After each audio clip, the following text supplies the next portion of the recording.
I've been seeing a lot of questions of people asking how do they transform a JPEG image into an SVG and be able to use it in Cricut Design Space. So today I'm going to show you several different techniques and ways to do it for free and very easily transform those JPEG images into an SVG.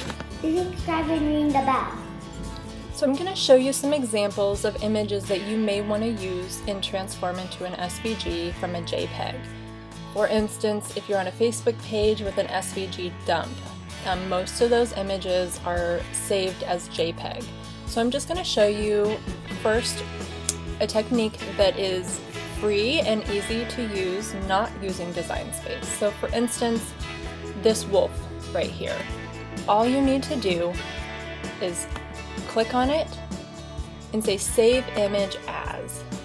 And I'm just going to say wolf, howling. It's going to save in my downloads, and this is a PNG image, and hit save. So the next thing I'm going to do is open up, and I'm just going to go PNG to svg.com. This is a free site that transforms them. And all you do is say choose a file. So wolf howling. Here and click open. And then down here is the key to making this successful. Given it's a Cricut and likely you're just going to print this on vinyl, maybe cardstock, you can actually just bring the colors down to 1. And then you can change around with a simplify depending on how it comes out. So these are definitely dependent on the specific image, but all you need to do is then hit generate, and here is your image. Now all you need to do is say download SVG, and it's going to download down here. So I'm going to show you a couple more and a few other ways you can do this. Let's go ahead, let's do this fish for instance. Okay, so save image as, so fish, again that's a PNG. So the next way you can do this is go open your Design Space and click on a new project.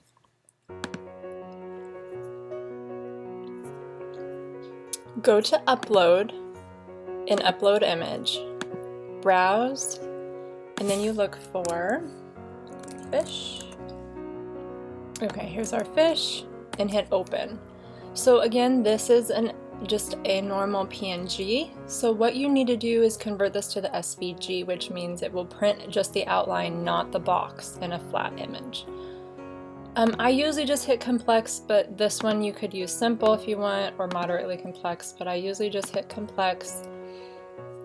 So the trick here is you want to open up advanced options. If you just click this and then you go to preview, actually this one, it was pretty nice, smooth, but if you notice that there's a whole bunch of jagged lines here, not making a smooth outline, what you want to do is, I'm going to undo this one, you want to go to advanced options and you want to change the color tolerance up. If you make it to 150, you can do that. Sometimes it takes away the detail if you make it too high. This one it did fine. So play around with the color tolerance. I have found lately that around 75 keeps a lot of the details here, so the fin and stuff would not be removed. But I usually like to play around with this a little bit, but that will take care of the jagged edges. If you've noticed that when you try to bring it in here, these are jagged, change your color tolerance up. Okay, so I'm going to go ahead and do that and erase the eye, and you can see that we are ready to print that one or upload it. So go ahead, make sure that you click Save as a Cut Image.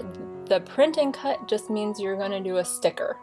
So if you want to cut this out in vinyl, make sure it is saved as a cut image and hit save. Then you click on that image and say insert image, and that is going to pull that up onto your board so you can design it and use it how you would like. Now I'm going to show you that the other image that we did, so the wolf howling. Okay, so image vector 5 here and hit open. And you're going to see that this one already has the background removed. So this one already has the work done for you. So all you need to do is now say insert image, and there you have it. So these are two very easy ways and free ways to be able to utilize these SVG dumps that you may have access to, or even be able to use these if you have bought an image on Etsy and they did not necessarily have it saved in an SVG, or you can't find that file. That is another way that you can quickly and easily change these images into an SVG. I wanted to show you one more example of an image that has very jagged lettering and how you can adjust that. So this one I'm going to show you just says just breathe, so I'm going to open that and I'm going to hit complex and continue. If I don't touch any more of the settings and I just start erasing the background and then I go to preview, you can see here on the preview that all of these little jagged lines. So when it goes to cut that, it's going to be a mess and it's not going to cut it nice and straight and smooth. So this is how you fix that. You want to make sure you undo what you did prior. You want to go to advanced options and use the color tolerance. I'm just going to go to 70. And again, you can play around with this.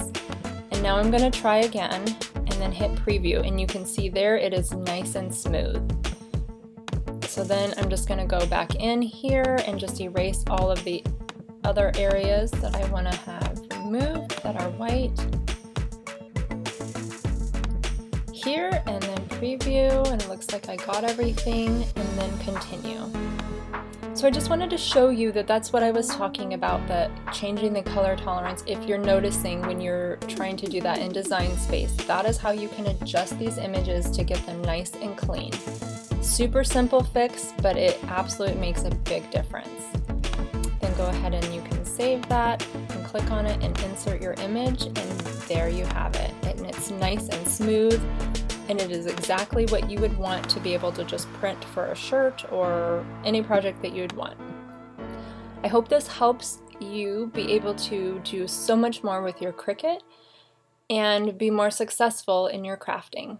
Thank you. If you love my mommy's video, give her a thumbs up.